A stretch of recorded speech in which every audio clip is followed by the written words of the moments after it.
অমলকান্তি আমার বন্ধু। স্কুলে আমরা একসঙ্গে পড়তাম। রোজ দেরি করে ক্লাসে আসতো, পড়া পারতো না। শব্দরূপ জিজ্ঞাসা করলে এমন অবাক হয়ে জানলার দিকে তাকিয়ে থাকতো যে দেখে ভারী কষ্ট হতো আমাদের। আমরা কেউ মাস্টার হতে চেয়েছিলাম, কেউ ডাক্তার, কেউ উকিল। অমলকান্তি সেসব কিছু হতে চায়নি। সে রোদ্দুর হতে চেয়েছিল। ক্ষান্ত বর্ষণ, কাক ডাকা বিকেলের সেই লাজুক রোদ্দুর, জাম আর জামফলের পাতায় যে নাকি অল্প একটু হাসির মতন লেগে থাকে। আমরা কেউ মাস্টার হয়েছি, কেউ ডাক্তার, কেউ উকিল। অমলকান্তি রোদ্দুর হতে পারেনি।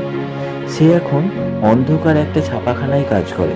মাঝে মাঝে আমার সঙ্গে দেখা করতে আসে, চা খাই, এটা ওটা গল্প করে, তারপর বলে উঠি তাহলে। আমি ওকে দরজা পর্যন্ত এগিয়ে দিয়ে আসি।